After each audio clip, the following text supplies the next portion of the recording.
But it is fall, and an extended fall, and we're still harvesting a few tomatoes from the garden and thinking about the glorious flavor of locally grown food, which brings us to farmers markets. Associate producer Stephanie Smith has been picking through the produce, and she reports to us on the growing economic importance and the economic hardships of these community enterprises. Local food producers, truck farmers, farmers markets, and small grocers were once a mainstay of towns and cities across the country, particularly in the remote rural areas. With the explosion of strip malls and supermarkets, small-scale local producers have all but gone extinct. But a revival may be underway. Wyoming alone has gone from 12 farmers markets in 2003 to 34 across the state in 2010. It's been really exciting, actually, over the past couple of years with the growth of the farmers markets.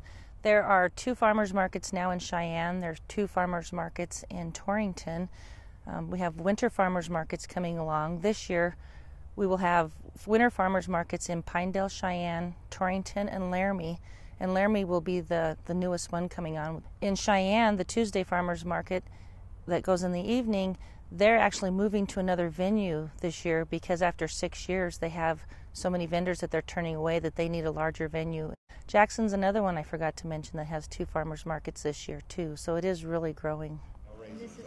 Numbers from the University of Wyoming show that in 2007, the value of ag products sold directly to customers was $3 million per year. And another University of Wyoming study adds that every dollar spent in local ag turns over in the economy 7-fold. Farmers markets also create vibrancy in the area that they have their farmers market. And so when somebody goes down and they visit a farmers market, they tend to visit some of the local stores also. So we're keeping local dollars in our local economy. These weekly markets are giving growers a chance to cut out the middleman, but many market farmers are still struggling. Some work second and third jobs to support their farming habit. Equitable pricing seems to be a challenge for many a market farmer, in spite of their highly valued practices, growing without sprays or chemical. Not to mention the superior flavor of these small-scale crops. This year we had lettuce, tomatoes, peppers, beets, carrots, cabbage. It's the best quality there is, but when there's Walmart, you can buy it for 99 cents a pound. Why pay the $5? This past summer I did a rough log of my hours and time, and when it was all said and done, I didn't make $3 an hour with my time. We all are into buying cheap food. I mean, it's the way to go, really. I mean, it saves you some money, and we think, well, this is good. We've been conditioned to that. While price is an ongoing challenge for many intrepid producer, high tunnels and hothouses are a next step towards sustainability. Parity Foods this year has moved some of its growing operation into high tunnels with good results. It increases the growing season by probably 3 months.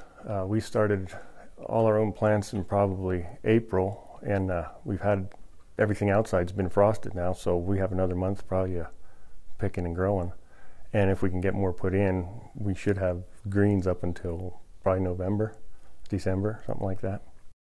What we've got to do is we've got to build the supply and demand in increments so that we're meeting the needs of the consumer and the producer. And with efforts such as this, the winter markets will have even more to offer. Meanwhile, more heads are turning towards these mavericks of Wyoming agriculture as schools start to take note and seek to bring them into the classroom. There's some really unique efforts in Wyoming to bring out the local foods in the schools.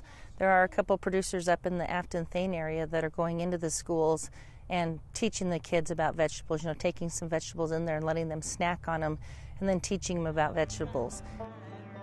As the mainstays of these markets endure and more people join in, maybe we'll be seeing a local economy grow into something the next generation will want to be a part of.